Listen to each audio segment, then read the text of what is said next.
tempo maravilhoso que o Senhor reservou para a gente nessa manhã, não é verdade? Não tem lugar melhor para estarmos senão na presença do Senhor, junto com os nossos irmãos, junto da nossa família espiritual. E gente, eu estou muito impactado. O Renan estava me contando aqui os testemunhos, os meninos que entregaram a vida para Jesus ontem no acampamento de adolescentes. Eu quero mais uma vez agradecer a você, crente maduro, você que contribuiu, que falou assim: olha, eu não tenho nem filho, eu não tenho nem alguém da minha família para enviar, mas eu quero fazer parte, e enviou de fato um adolescente ali. A gente não tem noção do impacto disso na vida desse adolescente. Eu falo porque eu já fui adolescente, eu falo porque esses projetos, isso mudou muito a minha vida. Então quero mais uma vez, como pastor dessa igreja, agradecer a você que contribuiu, que cooperou para que esse acampamento pudesse acontecer. Amém? Feche os seus olhos e vamos orar mais uma vez, só que agora peça ao Senhor que fale ao seu coração. Peça a Jesus Cristo que traga uma palavra de norte para você, uma palavra de direcionamento, que as suas orações sejam respondidas aqui nessa manhã. Fala com Ele, esse é o seu momento, é o seu tempo com Ele. Você que está em casa também, ore aí pedindo ao Senhor. Não é porque é virtual que não é real. Nós temos muitas famílias que nos assistem de São Paulo, Valinhos, Itatiba, Rio de Janeiro e outras partes do Brasil. Ore aí também pedindo ao Senhor que venha falar ao seu coração.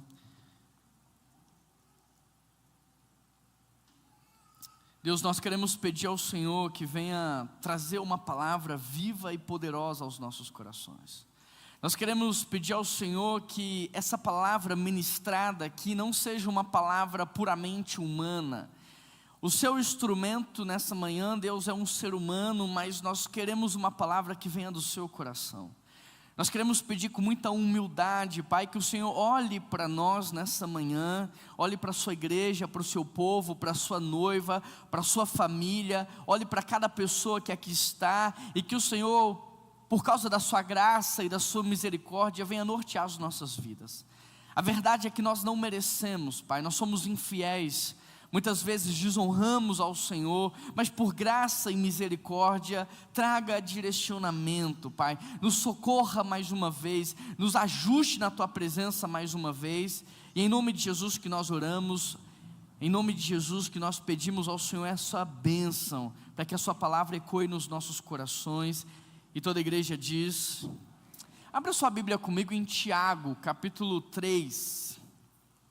Tiago, capítulo 3, nós ainda estamos numa série chamada A Terceira Grande Guerra Mundial. Nós já falamos aqui sobre a luta contra o pecado. Nós estamos trabalhando tudo que nos afasta de Deus, tudo que nos impede de viver os planos e sonhos que Ele tem para a nossa vida. Na semana passada nós falamos sobre a cegueira espiritual, e hoje nesse capítulo 3 de Tiago nós vamos falar sobre 3 inimigos na minha e na sua vida, que é a cobiça, os ciúmes, a inveja, e nós vamos trabalhar isso um pouco mais. E eu espero ao Senhor eu espero em Deus que Ele mostre para você, porque são pecados ocultos, são pecados imperceptíveis, são pecados que os outros muitas vezes não veem, e nem nós mesmos nos damos conta, do quanto que o nosso coração pode ser invejoso, do quanto que nós temos problemas com ciúmes, do quanto que nós temos problema com a nossa língua. Então que o Senhor de fato trate o nosso coração, que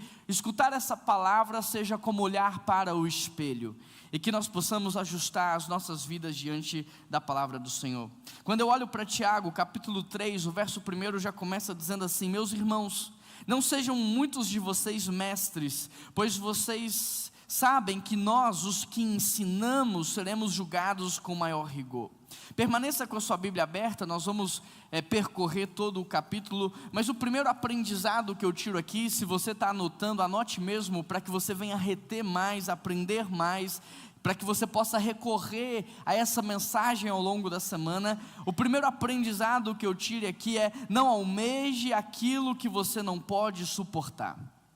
Não almeje aquilo que você não tem condições de suportar. Tiago diz: não sejam muitos de vocês mestres, pois vocês sabem que nós, os que ensinamos, seremos julgados com maior rigor. Às vezes você quer um carro que você não tem condição de suportar. Você deseja um veículo que você não tem condição de manter.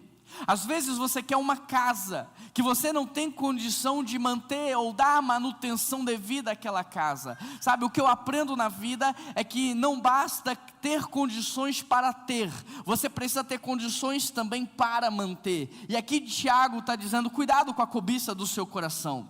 Cuidado para você cobiçar, cuidado para você não desejar, cuidado para você não buscar algo que você não esteja preparado para sustentar. Querido, a ambição é do ser humano, principalmente o ser humano após a queda. Nós estamos vazios, então o tempo todo nós queremos algo que possa nos preencher. Nós queremos algo que dê significado às nossas vidas. Nós queremos algo que torne a nossa vida uma vida de propósito. Então nós vivemos nessa ambição. Jesus Cristo, quando entra no nosso coração, o Espírito Santo, quando entra em nós, Ele nos preenche.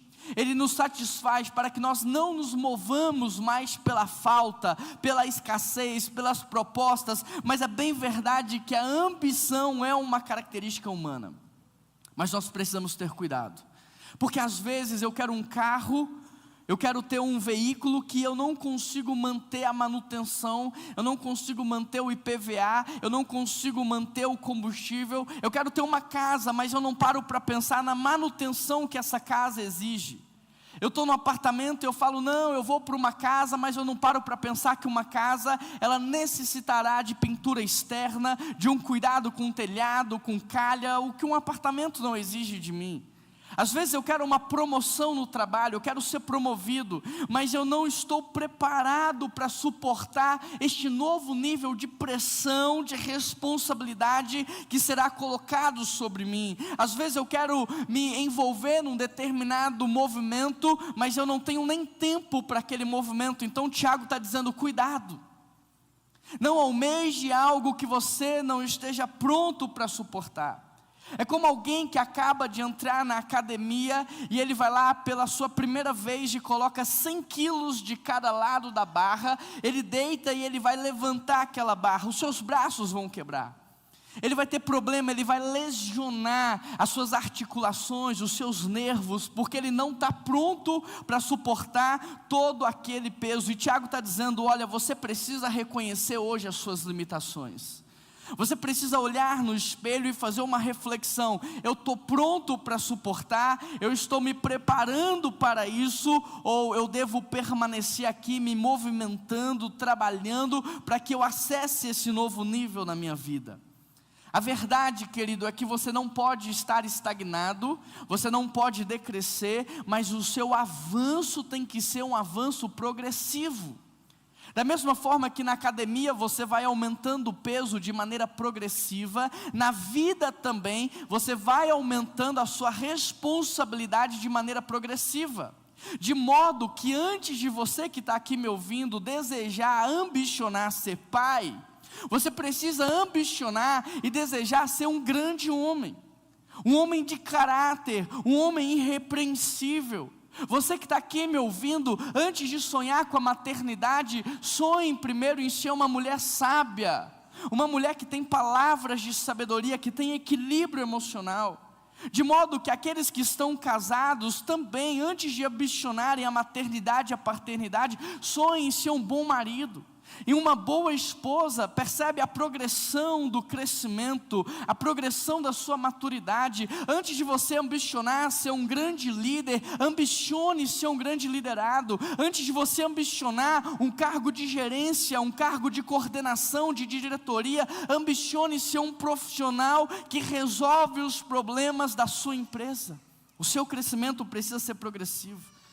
O problema é quando nós queremos algo, quando nós almejamos algo, o problema é quando nós não respeitamos o processo, é quando nós pulamos as etapas, e aí nós até chegamos lá, mas não temos condição nenhuma de nos mantermos lá.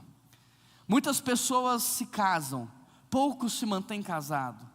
Muitas pessoas abrem negócios, poucos mantêm os negócios por décadas e anos. Muitas pessoas iniciam projetos, entram na faculdade, poucos são aqueles que são perseverantes e constantes. Por quê? Porque pularam etapa, não respeitaram o processo, e Tiago está dizendo, cuidado.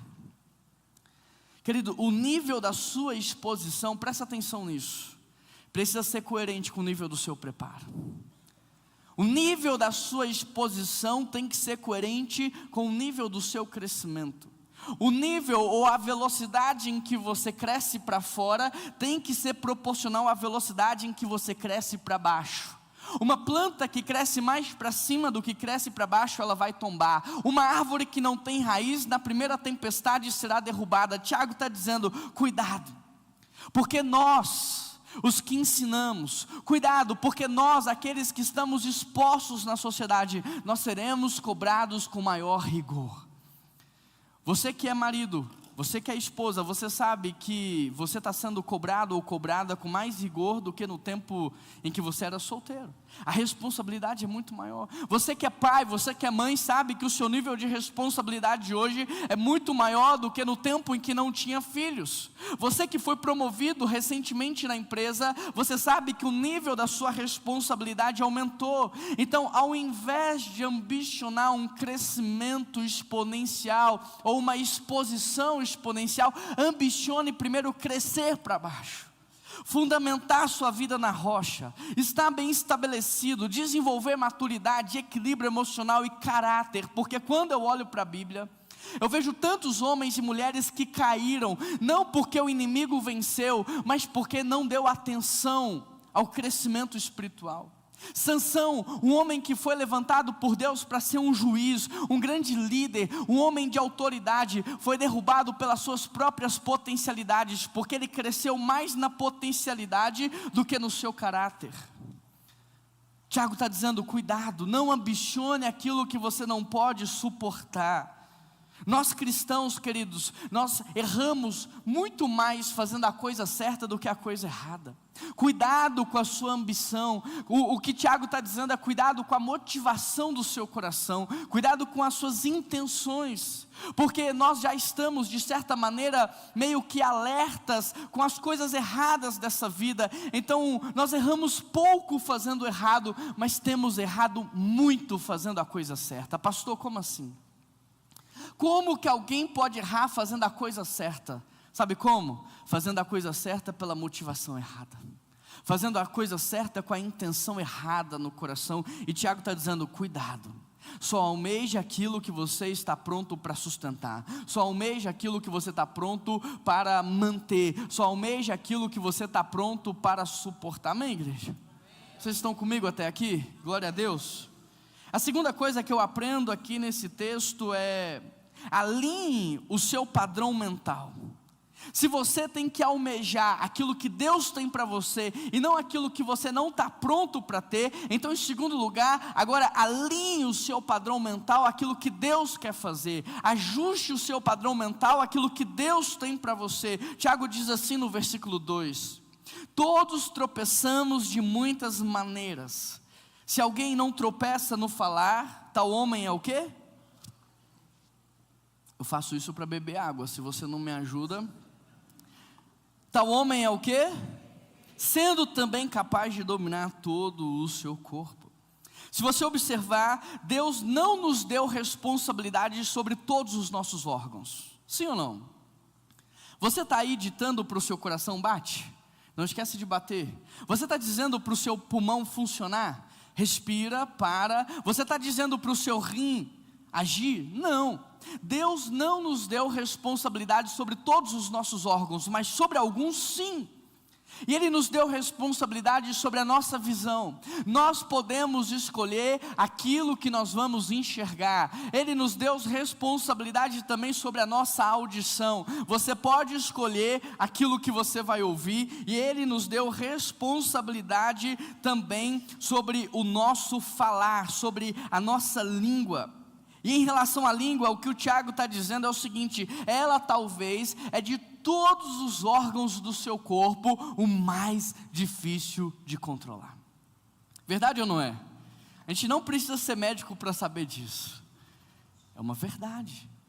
É muito difícil. Tem gente que fala assim: quando eu vi, eu já falei. Quando eu menos percebi, eu falei. Quantos aqui, pelo menos uma vez na vida, não se arrependeram daquilo que disse? Sabe, a vida nos ensina que muitas vezes nós nos tornamos escravos daquilo que a gente fala. Mas você falou, mas você disse. Não, mas não era o que eu queria expressar, mas foi o que você disse, foram as palavras que você usou. E querido, a Bíblia vai nos mostrar que a nossa palavra, ela tem poder tanto para construir quanto para destruir. Porque nós somos seres à imagem e semelhança de Deus. Sabe, a ciência diz que todas as coisas foram criadas através de um ato chamado Big Bang. Talvez de todo ela não esteja completamente errada, porque e disse Deus haja, e houve uma explosão onde tudo passou a existir. Tudo foi criado no falar, e disse Deus, e falou Deus. Então se nós somos criados à imagem e semelhança dele, a nossa palavra também é carregada de autoridade, é carregada de poder. Tanto é que uma palavra pode destruir a vida de uma pessoa, e uma palavra pode levantar uma pessoa. Alguém aqui já assistiu ou tem o costume de assistir os vídeos do TEDx? Não, eu quero depois indicar você, olha lá no YouTube, eles pegam os melhores do mundo em todas as áreas, e eles dão 18 minutos para essa pessoa poder palestrar sobre aquele tema. E aí tem um advogado, Bryan Stevenson, que aos 62 anos ele foi dar a sua palestra, e ele falou assim: olha, eu venho de um lar muito desestruturado, eu não tinha pai, eu não tinha mãe, a minha avó e o meu avô abraçaram e adotaram ali os filhos. Então a casa do meu avô e da minha avó era lotado de criança, eles abraçavam muitas pessoas, e teve um dia que a minha vida mudou. E ele fala que o dia em que a vida dele mudou foi quando a avó dele chamou ele no meio de todas aquelas crianças. Aquelas crianças estavam correndo, brincando pela casa, e ela chamou assim: Bryan, vem aqui, senta aqui no colo da sua avó. E o Bryan sentou no colo da avó, a avó, olhando nos olhos daquela criança, disse assim: eu quero te dizer uma coisa, eu quero que você saiba que eu tenho te observado. No meio de tantas crianças, no meio de tantos adolescentes, eu tenho visto você, e eu percebi que você é uma criança especial. Eu percebi que você tem muito talento, você tem uma potencialidade muito grande, você carrega algo grande dentro de você, mas eu quero que você me prometa 3 coisas. Eu quero que você me prometa que você nunca vai aceitar dinheiro ilícito, que você nunca vai colocar uma gota de álcool na sua boca, e que você vai sempre honrar as autoridades. E o Bryan fala que ele prometeu aquilo para a avó dele. E no dia da palestra dele, aos 62 anos, ele era um dos palestrantes, um dos advogados mais renomados e influentes dos Estados Unidos, e ele diz assim: eu tornei-me e disse tudo o que naquele dia minha avó me falou. Eu abracei aquilo, eu me apropriei da palavra dela, e eu nunca, aos 62 anos de vida, coloquei uma gota de álcool na boca. Eu nunca aceitei R$1 que não fosse do meu trabalho, do meu suor, e eu nunca desrespeitei uma autoridade na minha vida. A sua palavra pode modelar a vida de uma pessoa, mas a sua palavra pode destruir a vida de uma pessoa. Por isso Tiago está dizendo assim: olha, você precisa controlar a sua língua. Aquele que controla a sua língua, Tiago chega a dizer que ele é o quê? Perfeito. Mas não no sentido literal de perfeição, porque perfeito somente o nosso Jesus Cristo é, mas no sentido de um homem maduro, de uma pessoa irrepreensível, de uma pessoa sábia. É como na escola. Uma criança de 7 anos chega para estudar, 7 anos ela talvez está na idade pré-escolar, talvez. Cadê as nossas pedagogas? Pré-escolar.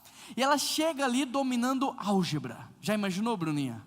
Uma criança de 7 anos dominando álgebra, todas as equações mais complexas da matemática. Quando você olha para uma realidade como essa, você subentende que aquela criança, porque ela domina a álgebra, porque ela domina todas as equações complexas, que ela já domina todas as outras matérias da matemática, que ela já domina todos os outros princípios. É o que o Tiago está dizendo. Aquele que domina a língua, subentende-se que ele já está no alto nível de maturidade, que ele já conseguiu vencer todos os outros pecados. Ele já está num nível alto de repreensibilidade, por isso ele é comparado como um homem perfeito. Interessante, porque a Bíblia diz assim em Provérbios: até o tolo de boca calada passa por sábio. Se você não aprender mais nada nessa manhã, se você não decorar mais nada, você vai decorar esse versículo comigo. Até o tolo de boca calada passa por sábio. Vamos falar comigo? Até o tolo de boca calada passa por sábio. Mais uma vez, até o tolo de boca calada passa por sábio. Queridos, se até o tolo é visto como um homem sábio quando ele controla a sua fala, imagina como um homem maduro é visto pela sociedade quando ele aprende a usar a sua palavra. Se até o tolo, o débil, o ignorante, o desprovido de conhecimento, o desprovido de intelectualidade é visto como um homem sábio quando ele sabe controlar a sua palavra, imagina um homem sábio, um homem maduro, um homem, uma mulher que já está num nível de maturidade maior. Imagina como a sociedade olha para essa pessoa. Imagina as quantas portas vão se abrir para você. Imagina quantas oportunidades. As pessoas dizem que o peixe morre pela boca. Quantas e quantas pessoas não perdem oportunidades quando abrem a boca? Se vestem bem, tem uma boa postura, um bom posicionamento, mas quando começa a falar, tudo que ela construiu de imagem na sua cabeça desmorona. Você já perdeu muitas oportunidades na vida porque falou coisa errada. Você já perdeu amigos, já perdeu conexões. Você já deixou de ser chamado para participar de projetos por causa daquilo que você fala. E a Bíblia está dizendo, gente, a Bíblia é um livro de sabedoria. Se nós praticássemos a palavra de Deus, a nossa vida seria outra. O tolo de boca calada passa por sábio. E eu consigo imaginar um homem sábio e maduro que sabe usar a sua palavra na hora certa, do jeito certo. Interessante porque perfeito aqui é uma hipérbole. E o que é uma hipérbole? É uma expressão idiomática para exagerar, mas para que você possa entender com toda a força aquilo que ele quer dizer. E quando ele está falando que você chega à perfeição, não é que literalmente isso seja possível, mas é como se fosse quase possível. É como se você chegasse aos 98%, é como se toda a sociedade olhasse para você de maneira diferente. Interessante, porque em terceiro lugar, você já notou a primeira coisa, a segunda coisa, eu quero trazer o terceiro aprendizado. Você não pode almejar o que Deus não tem para você. Você tem que almejar algo que seja coerente com o que Deus está fazendo. E aí, em segundo lugar, você tem que ajustar o seu padrão mental àquilo. Porque padrão de pensamento modela comportamento e comportamento gera habitação espiritual. Então, em terceiro lugar, agora você vai ajustar o seu comportamento. Se você já ajustou o controle da sua língua, porque a boca fala o que está cheio o coração, se você já ajustou o seu padrão mental, agora você precisa ajustar o seu comportamento, a ação da sua língua, como você a usa, em que momento você a usa, como você vai, imprimir as palavras na vida das pessoas. E aí no capítulo 3, versículo 3, Tiago diz assim: quando nós colocamos freio na boca dos cavalos, é para que eles obedeçam, porque através do freio você controla todo animal. Se você está acompanhando a leitura aí, no versículo 4 está assim: tomem também como exemplo os navios, são grandes, impelidos por fortes ventos, dirigidos, portanto, por um pequeno leme, conforme a vontade do piloto.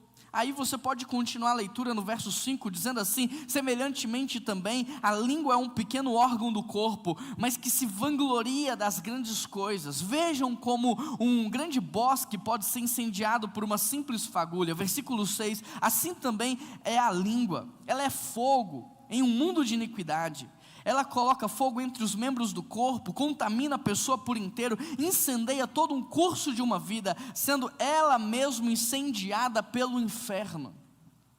Aqui nessa porção do texto, Tiago vai usar algumas figuras de linguagem para trazer ensinamentos carregados de significado. É como se ele transformasse conceitos complexos em axiomas. Tiago ele vai usar aqui o exemplo do freio que é colocado no cavalo, do leme que dirige um navio e daquilo que o fogo é capaz de fazer. Ele diz assim: quando colocamos freio no cavalo é para que eles obedeçam. Alguém aqui anda de cavalo?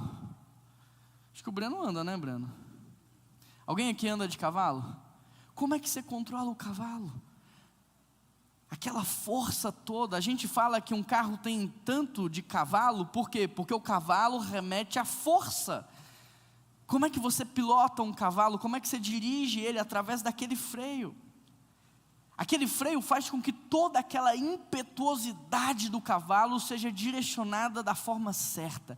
Então ele não pode usar a força dele contra você, ele não pode usar a força dele para te ferir. Você canaliza a força do cavalo para que ele cumpra um objetivo determinado. Com isso nós aprendemos que na vida não adianta você ter força se você não tem direção. O que eu mais vejo hoje em dia são homens e mulheres fortes, sem direção, destruindo tudo à sua volta, quebrando relacionamentos, fechando portas, destruindo oportunidades, porque são fortes, mas não têm direção. É a mesma coisa que você dá um carro para uma criança pilotar. Ela tem a força daquele carro nas suas mãos, mas ela não sabe dar direção. E aquele mesmo carro que poderia levá-la para o seu objetivo, pode ser usado para causar uma destruição muito maior. Interessante porque a Bíblia diz que nós devemos colocar freio na língua, porque o freio ele vai domar a força da nossa língua e vai direcioná-la para que ela possa gerar vida. Mas é interessante porque uma vez que nós não temos conseguido fazer isso, o inimigo, o diabo tem colocado freio na vida da gente. Eu quero talvez aqui trazer para você essa reflexão, para que você possa entender o que está acontecendo. O inimigo ele tem usado freio na sua vida, e sabe qual tem sido o freio? Para castrar a sua energia, castrar a sua força. Talvez a televisão, talvez a tela do seu celular, talvez as redes sociais, talvez os seriados. A vida está passando e você está ali, você não está vendo. Todo dia 4, 5 horas, 6 horas na frente de uma tela, a vida passando, seus filhos crescendo, sua esposa, seu marido passando por situações na vida que você não tem ideia, oportunidades sendo perdidas e você distraído, porque o inimigo colocou um freio na vida do cristão, e o freio muitas vezes se chama entretenimento. Querido, dos 20 aos 30 anos, muitos homens e mulheres fizeram a diferença na sociedade. Davi foi ungido rei na adolescência, com 30 assumiu o reinado de Israel. José com 30 assumiu o governo do Egito. Muitos homens, Jesus Cristo, 30 anos assumiu o ministério. Eu posso te dar mais exemplos. Aos 34 anos, Martin Luther King, ele fez aquele discurso, eu tenho um sonho, e ele liderou toda uma nação. Aos 30 anos, Alexandre o Grande já tinha conquistado grande parte de todo o mundo conhecido naquela época. Joana d'Arc, aos 17 anos, revirou a sociedade com a Guerra dos 100 anos. Aos 30 anos, Zuckerberg já tinha criado a maior rede social de todos os tempos. Aos 30 anos, Elon Musk já tinha criado empresas que revolucionariam a tecnologia no mundo.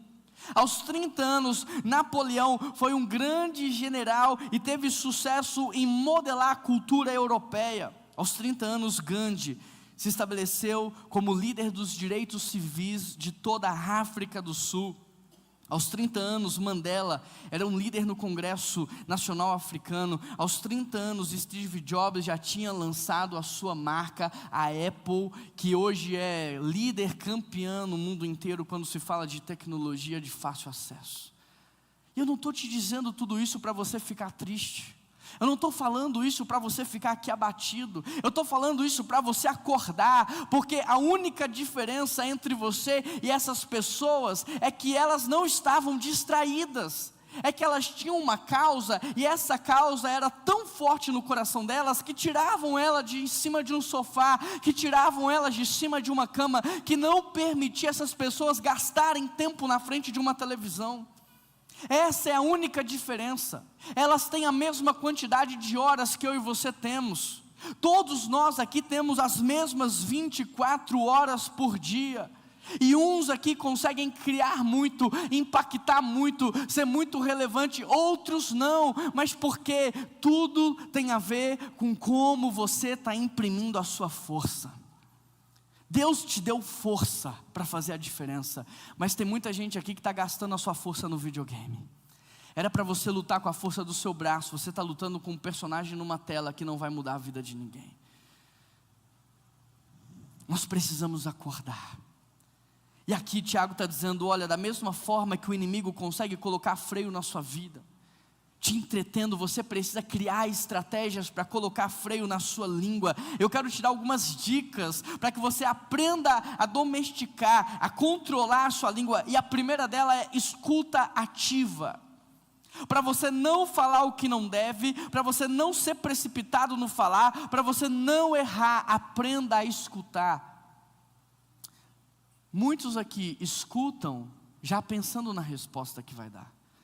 Não escuta de verdade, porque enquanto ele está escutando ali, ele já está trabalhando o raciocínio dele, ele já está pensando em como ele vai responder você, e às vezes aquilo que ele vai falar não tem nada a ver com o que você vai perguntar. Aprenda a escutar de verdade. Aprenda a dar atenção ao que está sendo dito. A segunda dica é, use o silêncio ao seu favor. Use 5 segundos, 10 segundos depois que a pessoa falou, para você pensar no que você vai responder. Fique em silêncio. Se ela te cobrar uma resposta, fala, peraí, deixa eu pensar para que eu possa falar a coisa certa, do jeito certo. Use o silêncio ao seu favor. A terceira coisa, use a lei da reciprocidade. O que você vai falar, você gostaria de estar ouvindo? Aquilo que você vai dizer para aquela pessoa, se fosse ela falando para você, que impacto isso traria na sua vida? Use essa lei da reciprocidade, da empatia. E em quarto e último lugar, pense no impacto da sua fala. O que eu vou falar aqui, agora, vai impactar como essa pessoa? Se eu falar isso, vou te dar um exemplo. Se eu falar isso para o pastor agora, antes do culto, isso vai impactar a vida dele de alguma maneira? Vai fazer com que ele suba abatido, triste ou feliz? O que eu vou falar para minha esposa, antes dela sair para trabalhar, vai potencializar ela para fazer um bom trabalho naquele dia, ou vai castrar toda a energia dela, sugar a energia dela, de modo que ela não vai conseguir ter um bom dia de trabalho? Pensa no impacto, porque aí você vai medir se aquela é a hora certa, você vai refletir se aquele é o momento certo. Tomem cuidado.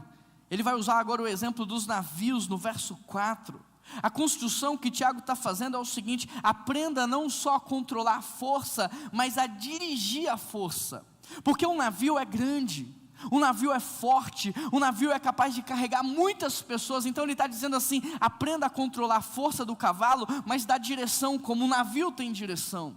Aí você pode falar, mas quando Tiago escreveu este texto, os navios eram pequenos. Não era. Paulo mesmo vai falar no seu texto que um navio que ele estava tinha 260 pessoas, e gente, 260 pessoas é uma embarcação grande.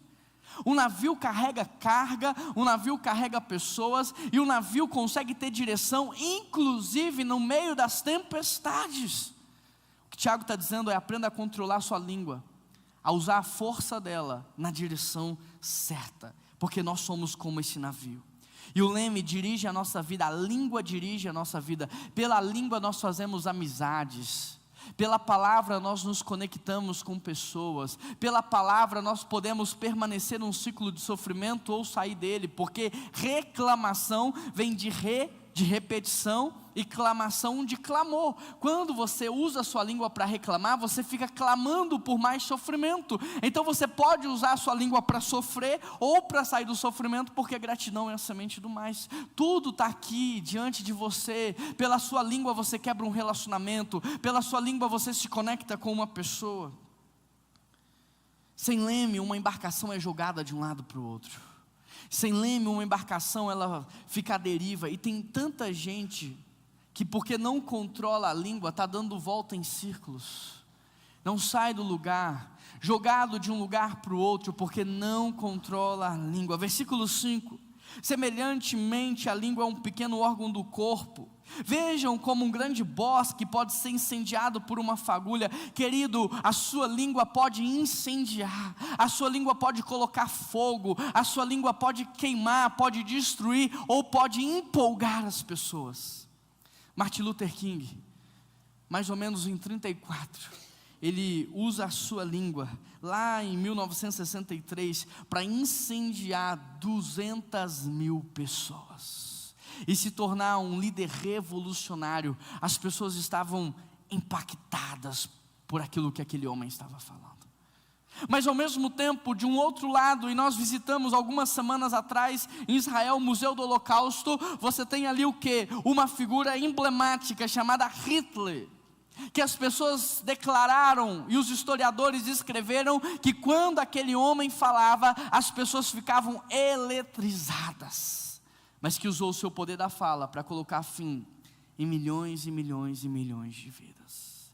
Tudo pelo poder da fala. Dois grandes líderes mundiais, que através de uma ferramenta, a fala, o discurso, um abençoou nações e o outro colocou fim em milhares de vidas.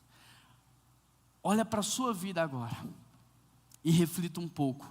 Ao longo da sua jornada, você trouxe mais destruição com a sua fala ou mais bênção e construção? Lá na sua empresa, onde você trabalha, a sua fala tem gerado esperança ou a sua fala está gerando tristeza? Dentro da sua casa, nos seus relacionamentos, a sua fala levanta ou ela destrói? A sua fala está modelando a sua esposa para que ela seja uma grande mulher, ou a sua fala está destruindo ela?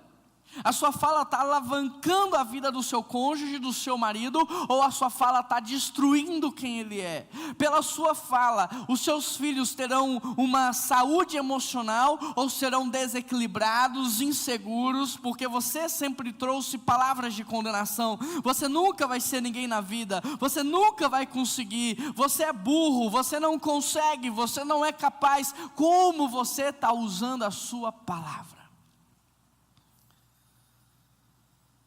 Porque pela sua língua você pode colocar fogo para queimar e destruir, ou você pode incendiar as pessoas a fazerem.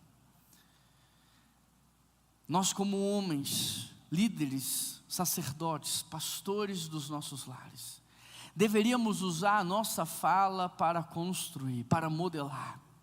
Ainda que não seja uma verdade agora, e disse Deus, haja. Deus usa a palavra para construir o que não existe. Deus usa a palavra para chamar à vida o que ainda não existe. Nós deveríamos usar a nossa palavra para construir, ainda que não seja uma verdade. Você é e será uma mulher sábia. Você é e será uma mulher que edifica o nosso lar. Vocês serão grandes homens, meus filhos. Vocês serão mulheres que farão a diferença, minhas filhas. Nós deveríamos usar a nossa palavra para construir, para gerar. No trabalho a mesma coisa, modelar os nossos funcionários, os nossos liderados pela palavra. Você vai conseguir sim, não há limitação, não há nada que alguém queira que não é capaz de aprender. Nós vamos juntos, você vai avançar. Amém? Quarto lugar, corrija as suas emoções. Então, não almeje ser mestre se você não está pronto. E gente, mestre aqui, Tiago é muito prático. Não está falando só do pastor no púlpito da igreja. Ele está falando de todo aquele que ensina. E você ensina. Você ensina na sua casa, você ensina no seu trabalho, você ensina por onde você passa, você ensina. Você é um professor, essa é uma verdade. E ele está dizendo o seguinte: não almeje ensinar se você não está pronto, porque o rigor sobre você será muito maior. O rigor que cairá sobre você que é marido é muito maior. O rigor que cairá sobre você que é pai é muito maior. Então cuidado com o que você está ensinando. Porque nós devemos ensinar os nossos filhos a amar a Deus sobre todas as coisas. Nós devemos ensinar os nossos filhos sobre identidade, propósito, sobre valores. Cuidado, porque às vezes você está sendo incoerente. Vive uma coisa e ensina outra, vai ser cobrado de você. E aí ele está dizendo, olha, para que você então possa ensinar direito, ajuste o seu padrão mental. Porque a boca fala o que o coração está cheio. Ajusta isso. Ajusta o seu comportamento. E agora em quarto lugar ele vai falar, corrige as suas emoções. Contudo, se vocês abrigam no coração inveja amarga, ambição egoísta, não se gloriem disso, nem neguem a verdade. Esse tipo de sabedoria não vem do céu, mas é terrena, não é espiritual, ela é demoníaca. Pois onde há inveja e ambição egoísta, aí há confusão e toda espécie de males. Tiago até aqui já ajustou a sua motivação. Então, se você quer estar na condição de quem ensina, tem a motivação certa, ensinar a coisa correta. Ajustou o seu padrão mental, ajustou o seu comportamento e agora vai ajustar os nossos sentimentos. E a primeira coisa que ele vai tratar aqui é a inveja. Você já viu alguém confessando que tem inveja? Eu nunca vi. As pessoas confessam muitos pecados. Até a mentira, às vezes eu vejo pessoas confessando, mas a inveja é um pecado ou que as pessoas não têm consciência que têm, ou elas têm vergonha de expressar. Mas a grande verdade é que a inveja, como um orgulho, permeia os nossos corações. O que nos falta, talvez, é um pouco mais de sensibilidade para percebê-la. A inveja é uma sensação de descontentamento quando você vê alguém crescendo. A inveja é uma sensação de injustiça quando você vê o outro recebendo algo. Quando você vê ele adquirindo algo. Então a inveja não é você apenas querer o que o outro tem, mas é de você ficar desconfortável quando você vê o outro avançando um pouco mais. E aí, quando isso acontece, normalmente você expressa que tem inveja, desqualificando a vitória dele, desqualificando o mérito, desqualificando o que ele está vivendo, mas também, olha lá, ganhou de mão beijada, até eu. Estão se identificando, né? Mas também, olha a família que está. Aí até eu faria, desqualifica a vitória do outro, desqualifica a conquista dele. Então a inveja, você não pode confundir ela com a cobiça. A inveja não é você querer ter o que o outro tem, mas ela é simplesmente você ficar desconfortável pela vitória do outro. As características da inveja é uma comparação entre aquilo que você tem e o que o outro tem. Por causa dessa comparação, você vai se sentir inferiorizado. Interessante porque a inveja, ela está voltada não para aquilo que você vive, mas para a vida do outro. E ela pode gerar em você um sentimento muito forte de autojustiça, de justiça própria. Eu tenho falado e repetido isso daqui, autojustiça e justiça própria é demoníaco. A Bíblia não diz buscai a sua própria justiça, mas buscai a justiça de Deus. A justiça de Deus é assim, você vê uma pessoa passando por uma situação e você fala, olha, eu não escuto as conversas dela, eu não escuto o que ela fala, eu não vejo o que ela vive no secreto, então se está acontecendo, Deus sabe o que Ele faz, isso é justiça de Deus. Se eu estou passando por isso, Deus sabe o que Ele quer tratar na minha vida, isso é justiça de Deus. A autojustiça não é justo que isso aconteça com o outro, não é justo o que está acontecendo comigo, porque eu. E a inveja pode trazer muito impacto negativo na sua vida, porque ela pode te afastar das pessoas, quebrar relacionamentos, te fazer ficar sozinho. Provérbios diz assim no capítulo 14, verso 30, o coração em paz dá vida ao corpo, mas a inveja apodrece os ossos. Tem muitas doenças hoje, queridos, que são psicossomáticas, entre elas o câncer que você conhece. Se você não perdoa, se você não cuida das suas emoções, se você guarda rancor, se você tem muito problema com inveja, ciúme, cobiça, possivelmente esses sentimentos negativos e ruins vão adoecer o seu corpo, vão adoecer a sua mente, vão adoecer as suas emoções. Aqui ele vai tratar também de uma maneira mais generalizada dos ciúmes. E o que é os ciúmes? É uma sensação de ameaça. Os ciúmes é quando alguém sente que tem o outro como posse. É quando alguém sente que tem um objeto como posse, ele tem aquilo como dele. Então essa amizade aqui, ela é minha amizade. Eu tomo posse da vida do outro, eu tomo posse da nossa relação. E o que é os ciúmes? É quando eu estou ameaçado, é quando me parece que um ladrão vai roubar aquilo que eu tenho. Então às vezes um outro amigo, Eu posso vê-lo como um ladrão, mas ele é um amigo. Mas eu vou vê-lo como um ladrão, porque se eu tenho posse aqui, ele ameaça. Ele pode roubar aquilo que eu tenho. Isso é os ciúmes. É quando você está ameaçado, é quando você sente que alguém pode tirar o que é seu. E Tiago vai tratar também aqui a cobiça. A cobiça, sim, é o desejo de você ter o que é do outro. A cobiça é uma insatisfação pelo que você tem e o desejo de ter o que o outro tem. Aí Êxodo 20 fala assim: não cobice a casa do seu próximo. Não cobice nada que o seu próximo tenha, nada, exatamente nada. Lucas vai falar assim: cuidado, fiquem de sobreaviso contra todo tipo de cobiça. 1 Timóteo faz assim, ele fala assim: algumas pessoas por cobiçarem o dinheiro se desviarão da fé. Qual que é a diferença então? A cobiça é o desejo de você ter o que o outro tem.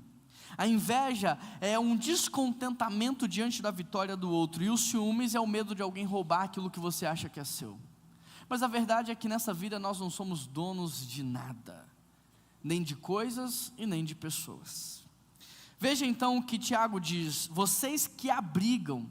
O que ele está falando é o seguinte: você não pode impedir que um sentimento ruim como esse entre no seu coração. Você não pode impedir que num determinado momento você fique desconfortável pela vitória do outro. Você não pode impedir que num determinado momento você se sinta ameaçado. Mas você tem a responsabilidade de não abrigar isso no seu coração. Isso pode vir, mas você precisa rejeitar. Isso pode chegar até você, mas você precisa abrir mão disso. Você precisa arrancar isso da sua vida. O problema é que muitas vezes nós abrigamos o sentimento no nosso coração. E nós permitimos que os ciúmes então passe a morar dentro de nós. Nós permitimos então que a cobiça faça parte do nosso caráter. Que a inveja esteja entrelaçada ao nosso olhar. E é isso que Tiago está falando. Você precisa então, em primeiro lugar, não abrigar. Mas para que isso aconteça, você tem que fazer o que primeiro? Reconhecer. Se você não reconhece, não tem como você trabalhar. Muitas pessoas lidam com a inveja a vida inteira porque nunca reconheceram que eram invejosas. Muitas pessoas lidam com a cobiça a vida inteira, lidam com ciúmes porque nunca reconheceram esses sentimentos ruins.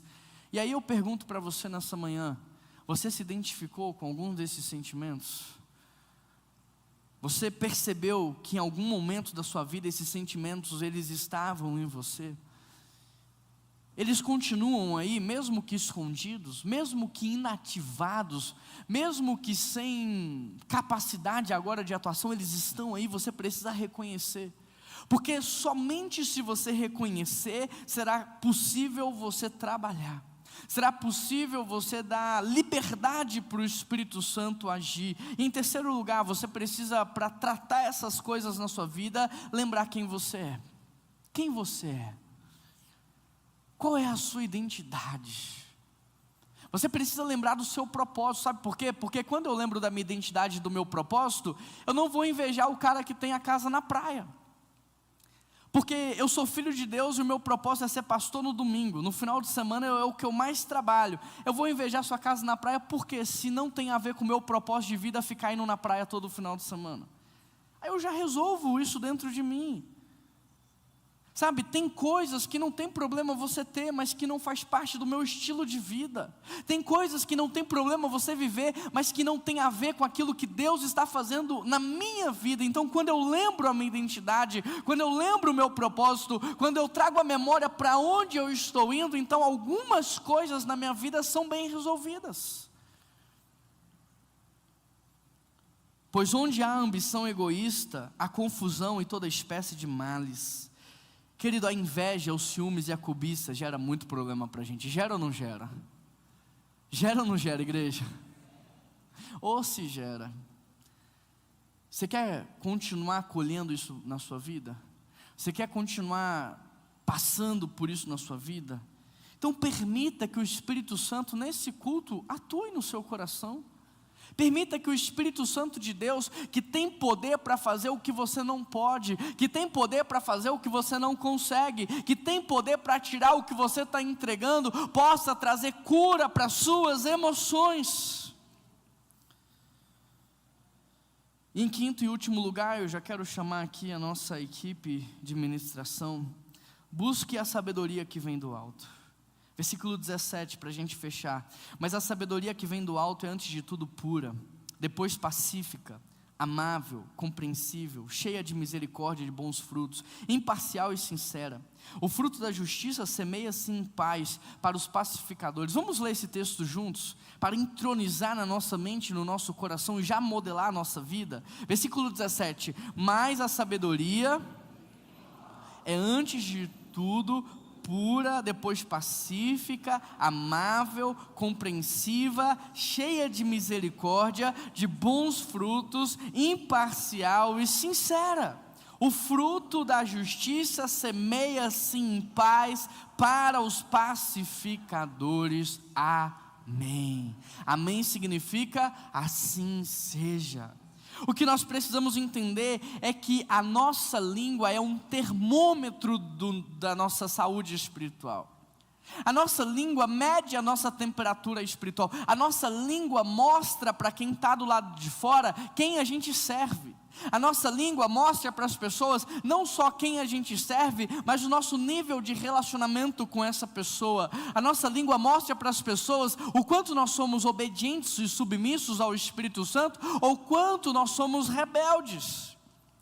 Entenda o raciocínio de Tiago. Ele fala que a nossa língua, a nossa palavra é a arma mais poderosa desse mundo. Ela é mais poderosa do que uma bomba nuclear. Hoje, uma palavra maldita por um líder global pode gerar, em questão de segundos, uma terceira guerra mundial, sim ou não? Uma palavra faz com que uma empresa quebre na bolsa de valores. Uma palavra faz as ações caírem. Uma palavra pode destruir uma relação de uma vida inteira. Uma palavra pode modelar um ser humano por toda a eternidade. A palavra é a arma mais poderosa. Então Tiago está dizendo o seguinte: se a palavra é como uma arma nuclear, ela é mais perigosa, então nós deveríamos pensar bem no que nós falamos, porque nós seremos julgados pela nossa fala. Por exemplo, da mesma forma que Martin Luther King, pela sua fala, contagiou 200 mil pessoas a causarem e gerarem uma revolução nos Estados Unidos, pela mesma palavra, Hitler causou a morte de milhões de pessoas. Pela mesma palavra, um marido potencializa sua esposa e ela brota como uma planta e ela gera como uma árvore frutífera. Pela mesma palavra, um marido castra o emocional de uma mulher. Pela mesma palavra, nós potencializamos os nossos filhos como uma plataforma, de modo que mesmo na infância eles agem como grandes homens e mulheres do Senhor. Pela mesma palavra você destrói toda a ambição, todo o sonho, toda a visão, e aquele menino passa a crescer pela mediocridade, na escassez, porque ele entendeu que ele nunca vai conseguir nada na vida. Pela mesma palavra. Pela mesma palavra eu posso impulsionar vocês a saírem daqui para viverem a melhor vida de todas, ou pela mesma palavra, pelo mesmo tempo, eu posso fazer com que você saia daqui desistindo da sua vida. Por isso Tiago está aqui dizendo, no versículo 13, quem é sábio entre vocês? Uma pergunta retórica que gera reflexão. Quem é sábio entre vocês? Ele vai dizer, se você se considera sábio, demonstre através das suas ações. Se você é sábio, deixe que as pessoas vejam a sua sabedoria. Demonstre, ele diz, com bom procedimento, mediante a obras praticadas com humildade. E no versículo 17 ele diz assim: a sabedoria que vem do alto é antes de tudo pura, pacífica, amável, compreensiva, cheia de misericórdia, de bons frutos, imparcial e sincera. Você que disse, eu sou sábio, eu vejo se você é sábio ou não pela sua casa. Você que diz, pastor, eu sou sábio, eu vejo se você é sábio pela saúde emocional dos seus. Porque se a sua casa é uma casa de vida, é uma casa que superabunda a graça do Senhor, uma casa pujante, Se as pessoas que estão ali, elas estão assim, nós vamos fazer a diferença, nós vamos amar, impactar, repartir, cuidar. Se a sua casa é uma casa cheia de vida, então sim, você tem sido sábio. Mas se a sua família tem andado de cabeça baixa, quase que pedindo para alguém levantar o olhar dela, se os seus estão andando assim, como se eles fossem comer as migalhas dessa vida, quase que implorando por um farelo, então eu não vejo sabedoria em você. Porque pode até ser que você está crescendo, pode até ser que você está prosperando, pode até ser que você está se desenvolvendo, mas o que Tiago diz é que essa sabedoria é demoníaca. Porque a sabedoria celestial, ela deságua nos outros. A sabedoria que vem do alto faz com que todos cresçam, todos são abençoados, todos avançam. E ele vai dizer o seguinte: olha, se você quer superar os ciúmes, se você quer superar a inveja, se você quer acabar com a cobiça, só tem uma forma: pedir pela sabedoria que vem do alto. Clamar pela sabedoria que vem do alto. E Tiago termina descrevendo 7 características da sabedoria que vem do alto. Ela é pura, ela é pacífica, ela é amável, ela é compreensiva, cheia da misericórdia e bons frutos, ela é imparcial e ela é sincera. Aí no versículo 18 ele fecha a pregação dele dizendo assim: o fruto da justiça semeia-se aonde? Na paz. O fruto da justiça semeia com paz, porque felizes são os pacificadores, porque deles é o reino dos céus. Nós somos chamados para trazer a reconciliação e a paz, e quando nós fazemos isso, nós semeamos autojustiça? Não, justiça divina e celestial. Você deve almejar, querido, que Deus tem para você, nada mais. Eu não posso querer ter uma casa que não tem a ver com o meu propósito de vida. Eu não posso querer ter um carro que não tem a ver com o meu propósito de vida. Eu não posso almejar posses que vão me distrair do meu propósito de vida. Tiago começa falando: almeje o que você pode sustentar, almeje o que você pode carregar, almeje o que tem a ver com o que Deus quer fazer em você. E para que isso seja verdade, ajuste o seu padrão mental, ajuste o seu comportamento, ajuste as suas emoções, para que com sabedoria você vá na direção certa, na velocidade exata, imprimindo a força correta para ter os resultados que o Senhor espera de você. Amém.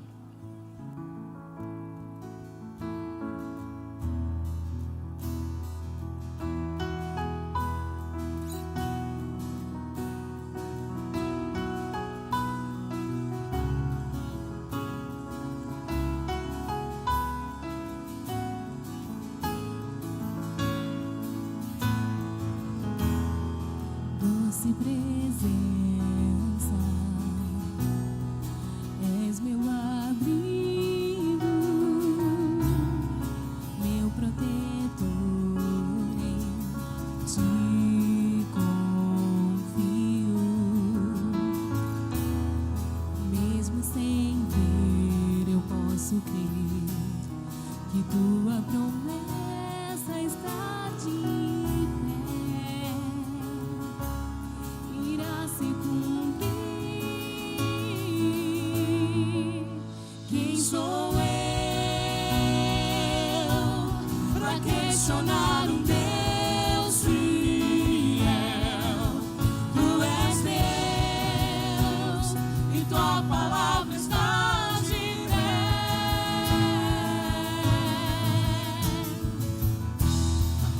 És minha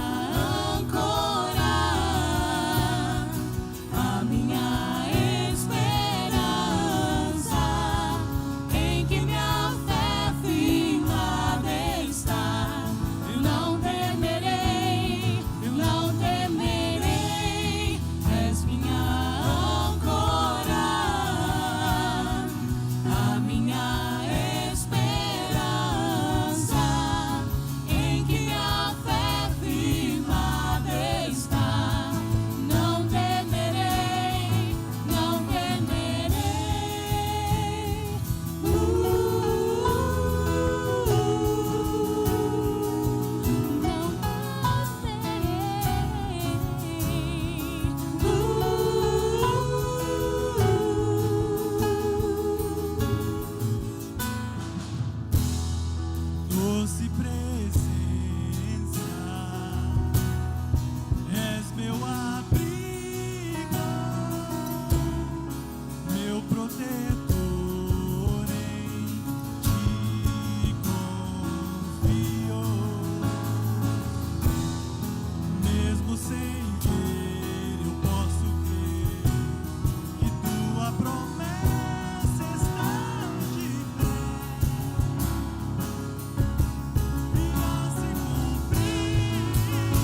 Eu só vim aqui para perguntar para vocês: a palavra dele sobre vocês está de pé?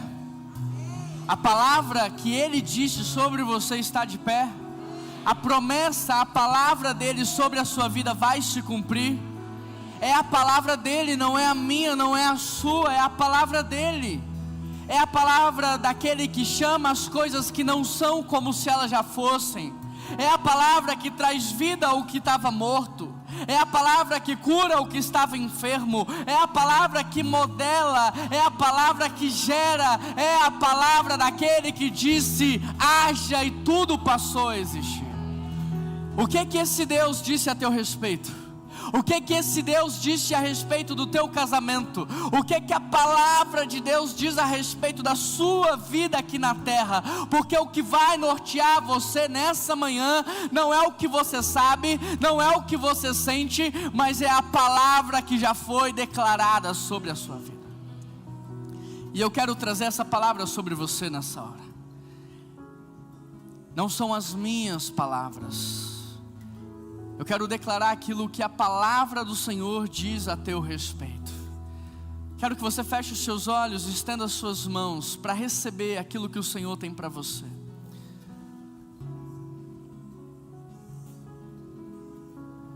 Uma só palavra nessa manhã, Pai. Declara uma palavra sobre cada pessoa que aqui está. Aquela palavra que muda para todo sempre o rumo das nossas vidas. Aquela palavra que chacoalha o nosso entendimento, muda a nossa concepção, a nossa interpretação. Aquela palavra que modela a nossa mente. Essa palavra, Pai. Declara uma palavra, Senhor. O Senhor mudou a vida de Abraão quando o Senhor declarou uma palavra sobre a vida dele. Em ti serão benditas todas as famílias da terra. O Senhor mudou a vida de Moisés quando o Senhor trouxe uma palavra para ele: vá a Faraó e liberte o meu povo. O Senhor mudou a vida de Noé quando o Senhor declarou uma palavra sobre ele: construa a arca. O Senhor mudou a vida de Maria quando o Senhor trouxe uma palavra para ela: você irá gerar o Filho de Deus. A sua palavra muda a vida, Pai. Então declara palavras aqui nessa manhã. O Senhor disse para Jesus Cristo: tu és o meu Filho amado que me dá muito prazer.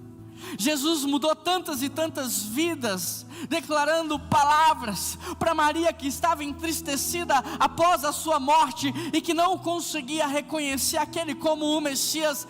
Jesus disse uma palavra que na hora o seu entendimento foi corrigido e ela percebeu que aquele era o Cristo.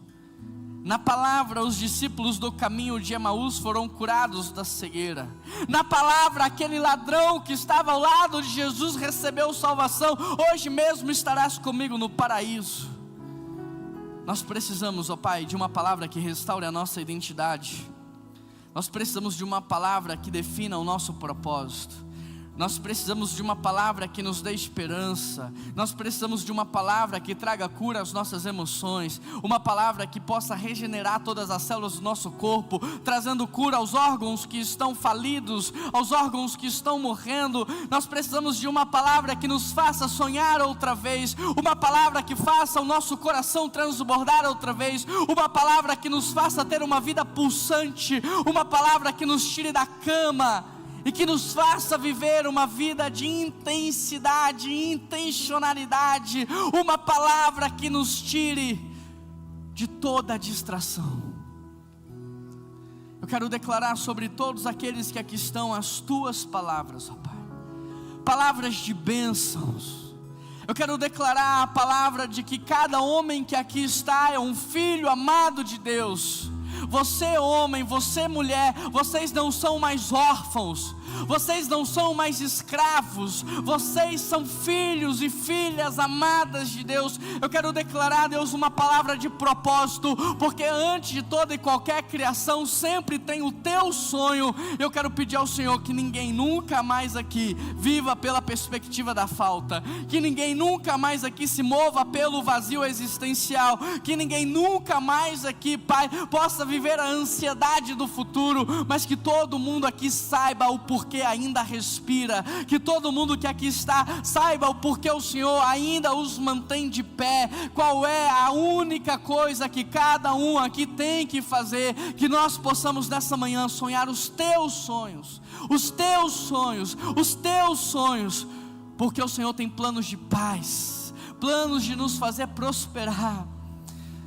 Eu quero declarar uma palavra sobre casamentos aqui nessa manhã, e eu quero pedir a restauração de cada casamento que está falido, de cada casamento que está quebrado. Eu peço ao Senhor que revista cada família que aqui está da tua presença, da autoridade que vem do alto, da unção divina, fazendo com que o amor aumente entre esse casal. Amor unilateral, divino, sacrificial, faz aumentar, muda a maneira desse casal se olhar, libera perdão, traz cura. Eu peço uma palavra do Senhor sobre a vida dos nossos filhos e filhas, aqueles que já têm, aqueles que ainda terão, porque a tua vontade é que nós cresçamos e multiplicamos. Então, se tem alguém aqui com o ventre fechado, eu peço ao Senhor que venha abrir, eu peço ao Senhor que venha gerar, eu peço ao Senhor, Deus, pelos nossos filhos e filhas, que eles sejam abençoados pelo Senhor, que eles cresçam em um ambiente seguro, que eles cresçam protegidos, que eles sejam impulsionados a viver os sonhos que o Senhor tem para eles, que o Senhor venha guardá-los no caminho, na chegada, no trabalho, na escola, e que o Senhor venha fazer com que eles vivam uma vida de intencionalidade, glorificando ao Senhor. Nós declaramos salvação às nossas próximas gerações, nós declaramos salvação à nossa descendência, que seja uma descendência de homens e mulheres cheios da tua presença. Eu peço ao Senhor, Pai, uma palavra de crescimento profissional e acadêmico para cada pessoa que aqui está.